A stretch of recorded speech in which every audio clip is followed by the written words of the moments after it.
Gaza में देखिए, Israel और हमास में जोरदार जंग के बीच अमेरिकी राष्ट्रपति डोनाल्ड ट्रंप ने बड़ा दावा किया है। उनका यह कहना है कि अमेरिका ने गाजा संघर्ष खत्म करने के लिए 21 सूत्रीय प्रस्ताव दुनिया के सामने रखा और इस प्रस्ताव पर युद्ध विराम, मानवीय सहायता की निर्बाध आपूर्ति और बंधकों की सुरक्षित रिहाई जैसे बिंदु इसमें शामिल बताए जा रहे हैं।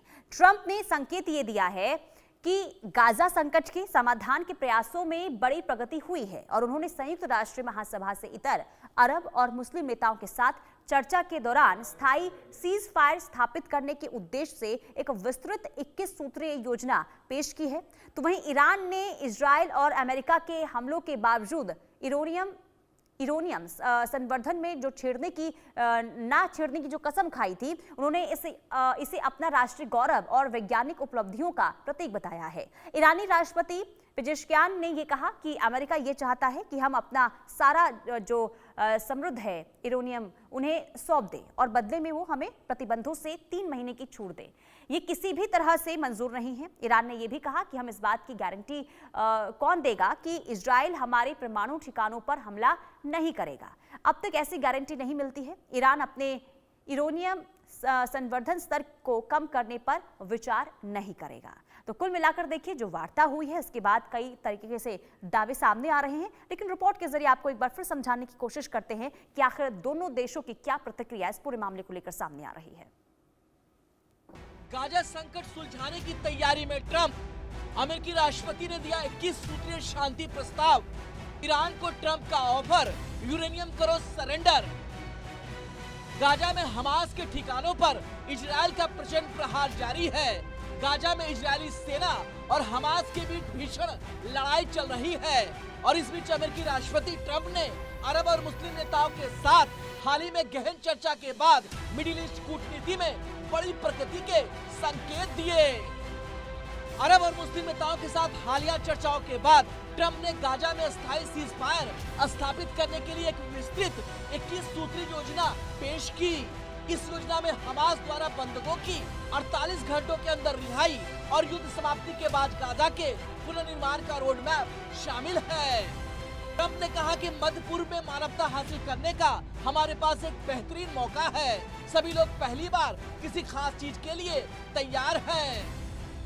ट्रंप प्रशासन ने हाल ही में संयुक्त राष्ट्र महासभा के दौरान अरब और मुस्लिम नेताओं के साथ वार्ता के दौरान गाजा में युद्ध समाप्त करने के लिए 21 सूत्रीय योजना प्रस्तुत की थी। 80वीं संयुक्त राष्ट्र महासभा के दौरान न्यूयॉर्क में ट्रंप ने मीडिया से कहा, गाजा के संबंध में हमारी बहुत अच्छी बैठक हुई। इजरायल को छोड़कर सभी बड़े देशों के साथ ये बैठक पूरी तरह सफल रही। अब इसको लेकर अगली बैठक में इजरायल से बात होगी। संयुक्त राष्ट्र में अपने औपचारिक संबोधन में ट्रंप ने फिलिस्तीनी राज्य को एक तरफा मान्यता देने का विरोध किया और उन्होंने ऐसे प्रयासों को हमास के लिए इनाम देने वाला बताया तथा सीज फायर और युद्ध की समाप्ति के लिए अपना आह्वान दोहराया।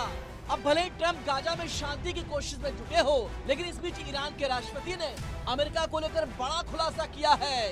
दरअसल ईरानी राष्ट्रपति मसूद पेजेश्कियान ने कहा है कि वाशिंगटन ने तेहरान से प्रतिबंधों को लेकर एक शर्त रखी। उन्होंने 3 महीने की मोहलत के बदले हमें अपना सारा यूरेनियम सौंपने की मांग की थी, जिसे सिरे से खारिज कर दिया गया। ईरान के राष्ट्रपति मसूद पेजेश्कियान ने बड़ा बयान देते हुए कहा कि इजरायल हमारे परमाणु ठिकानों पर हमला नहीं करेगा। गारंटी कौन देगा? बिना गारंटी के ईरान अपने न्यूक्लियर संवर्धन स्तर को कम करने पर विचार नहीं करेगा। हालांकि उन्होंने ये भी दोहराया कि ईरान कभी परमाणु बम नहीं बनाएगा।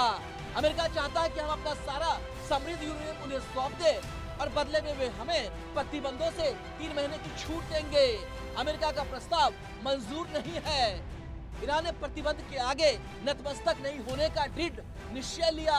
ईरान ने साफ कर दिया कि ईरान दबाव और प्रतिबंधों के आगे कभी नहीं झुकेगा। ईरान का यह बयान ऐसे समय में आया है जब संयुक्त राष्ट्र महासभा यानी यूएनजीए में ईरान और इजरायल के बीच आरोप प्रत्यारोप तेज हुए। इजरायल के प्रधानमंत्री नेतन्याहू ने कहा है कि दुनिया को ईरान को परमाणु और सैन्य कार्यक्रम दोबारा खड़ा करने की अनुमति नहीं देनी चाहिए। उन्होंने अमेरिका के साथ मिलकर ईरान पर दबाव बढ़ाने का संकेत दिया। इस बीच इजरायल का एक और बड़ा दावा सामने आया है।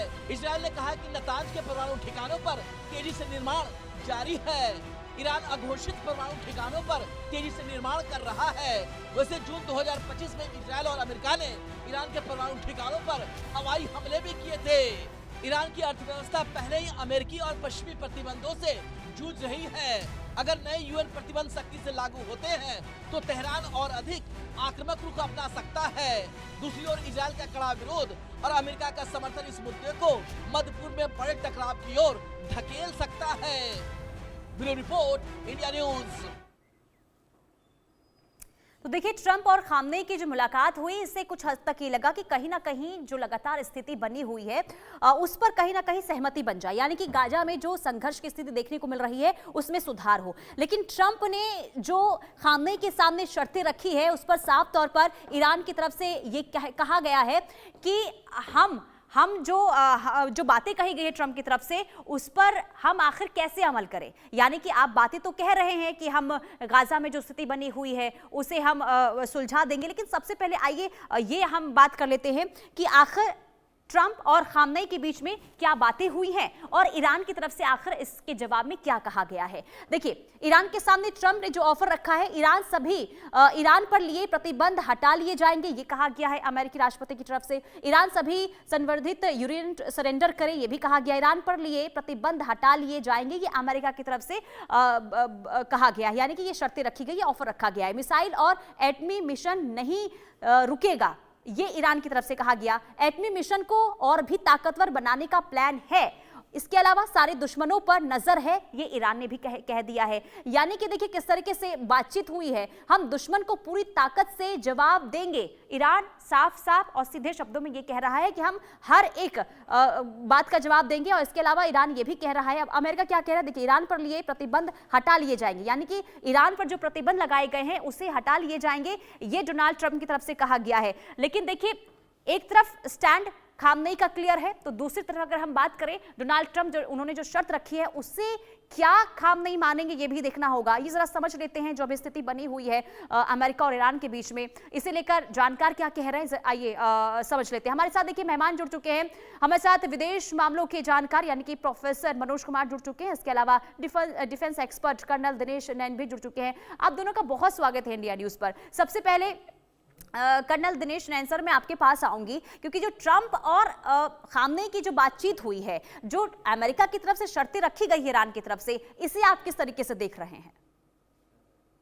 देखिए मैडम, अंतरराष्ट्रीय राजनीति के अंदर balance of power, regional importance और देशों के अपने हित जुड़े होते हैं जो कि विवाद का कारण बनते हैं।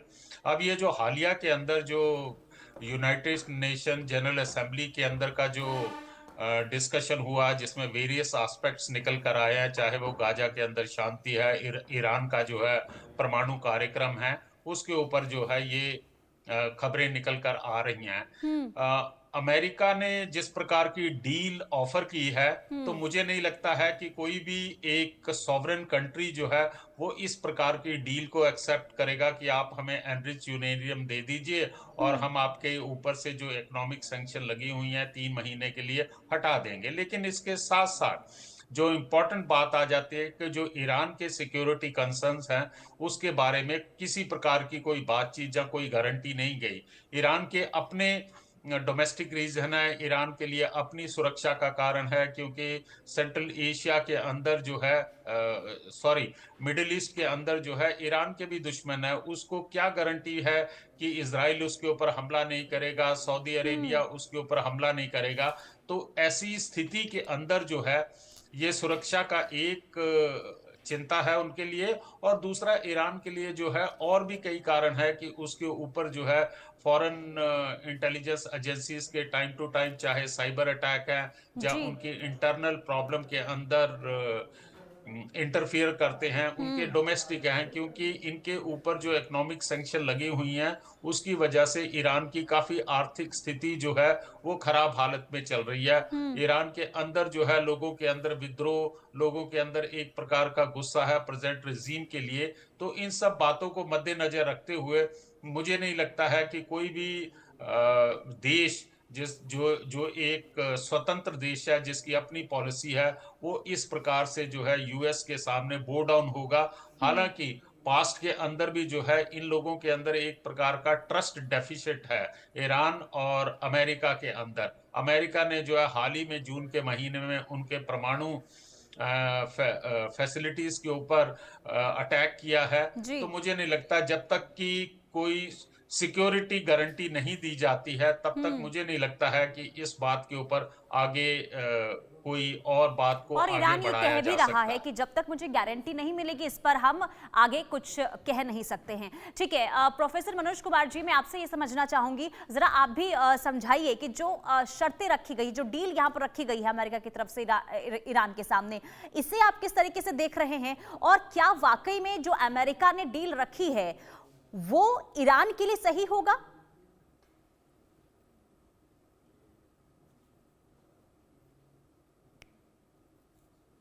सर, आपकी आवाज हम तक नहीं पहुंच पा रही है।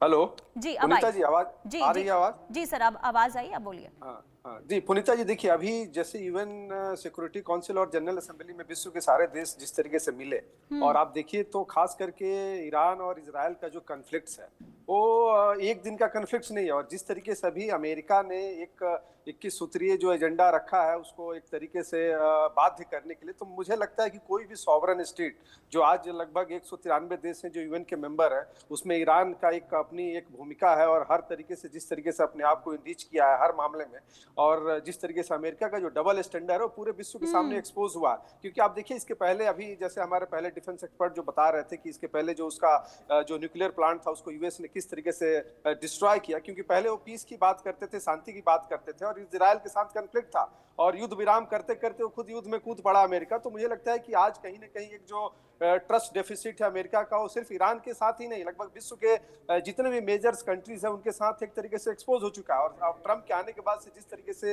वैश्विक नीति में जो बदलाव आया, आप देखिए कि जहां पे भी कन्फ्लिक्ट्स है वो हर जगह पे उसके पीछे कहीं ना कहीं अमेरिका की ही एक भूमिका दिख रही है। चाहे वो इजराइल गाजा का कन्फ्लिक्ट हो या यूक्रेन रसिया का कन्फ्लिक्ट हो, उसमें हर जगह पीछे आप देखिए तो अमेरिका खड़ा हुआ। तो मुझे लगता है कि ये जो एक जो वर्ल्ड जो हेजेमनी की जो लड़ाई है उसमें अमेरिका जो एक अपनी दादागिरी दिखाना चाहता है, वो मुझे नहीं लगता है कि ईरान बिल्कुल उस चीज को मानने को तैयार है। क्योंकि देखिए आज ईरान के साथ रसिया भी खड़ा है, और रसिया और ईरान के बीच में जो डील हुआ है वो एक तरीके से उसका यूरेनियम जो संवर्धन है उसमें कहीं ना कहीं किसी न किसी रूप से मदद करेगा। चाइना भी उसको एक तरीके से हिडन रूप से मदद कर रहा है। तो ये आने वाले समय में जो वैश्विक जो राजनीति है वो एक तरीके से मल्टीपोलर में डाइवर्ट होते जा रहे हैं। और अमेरिका का जो एक जो डबल स्टैंडर्ड है, क्योंकि देखिए वो हमेशा बात करता है शांति की लेकिन सर, बात इसको करता इस है। तरह से भी समझाइए ना कि अमेरिका ने जो शर्तें रखी है उसके आखिर क्या मायने हो सकते हैं, यानी कि अमेरिका इसमें अपना फायदा किस तरीके से देख रहा है?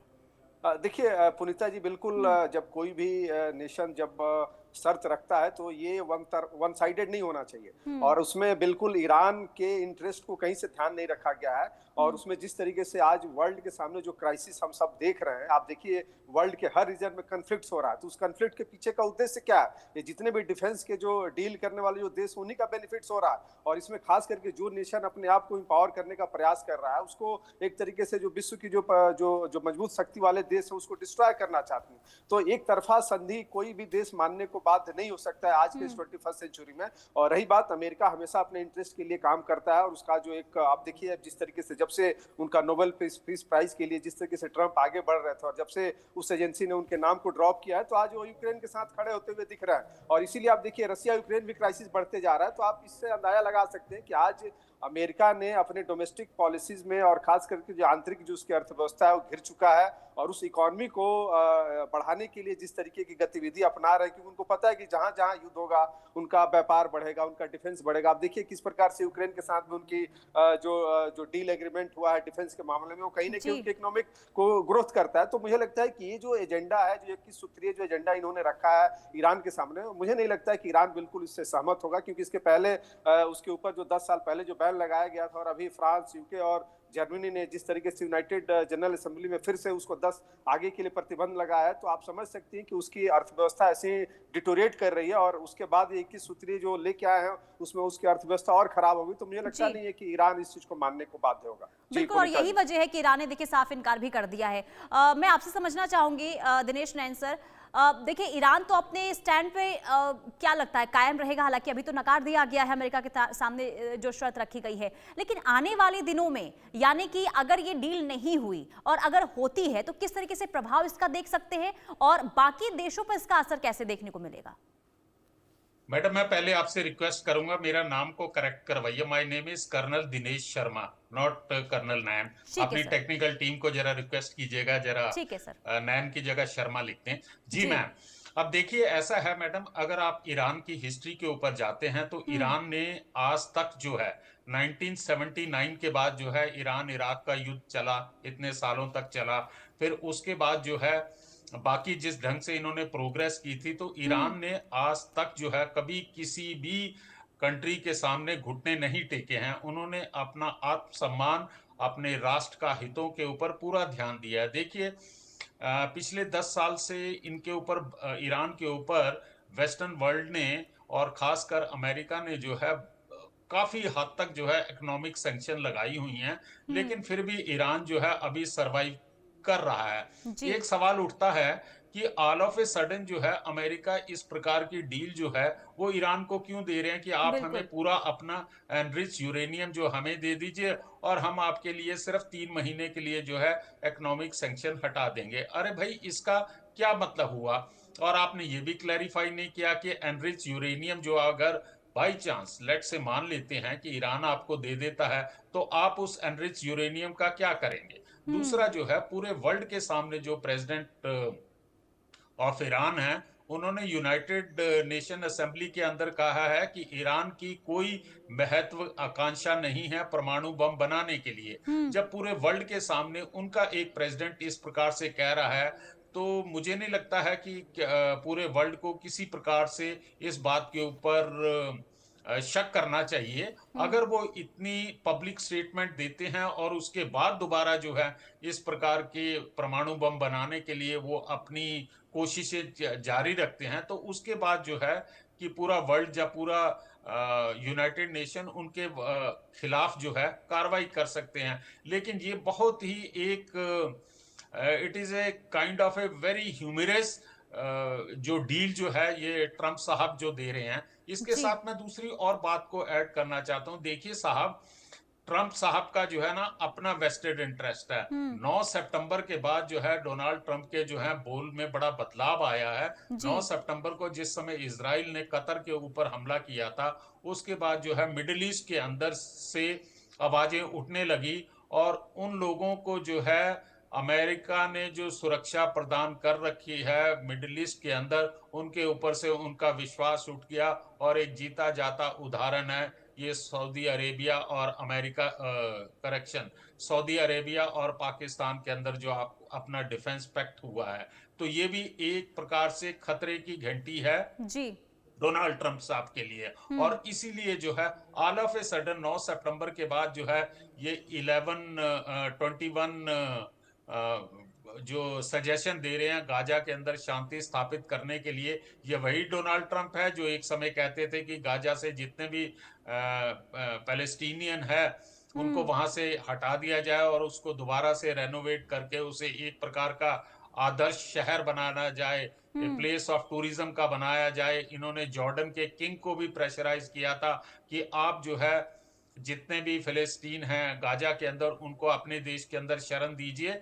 तो ये देखिए आज जिस प्रकार से अमेरिका की पॉलिसीज जो है बदल रही हैं, उसके खुद के जो मित्र देश हैं वो उससे दूर होते जा रहे हैं। जिस प्रकार से इनकी विश्वसनीयता के ऊपर प्रश्न चिन्ह लग रहे हैं, तो मुझे नहीं लगता है कि ईरान इस प्रकार की डील के अंदर इन्वॉल्व होगा। और दूसरा जो है, just to take a publicity stunt, आपने जो है 21 पॉइंट जो है दुनिया के सामने रख दिए हैं गाजा के अंदर शांति लाने के लिए। और उसमें अब ये देखना पड़ेगा कि ये सिर्फ अभी तक ऑन पेपर हैं, ये 21 बिंदुओं वाला जो शांति का प्रस्ताव रखा है। अब इसमें डिपेंड करता है कि गाजा के जो लीडरशिप है, या हमास की लीडरशिप है, या इजराइल है, या बाकी मिडिल ईस्ट कंट्रीज के जो लोग बाग हैं, उनके अंदर आपस में किस प्रकार से विश्वास पैदा होता है ताकि इन पॉइंट्स को इंप्लीमेंट किया जाए।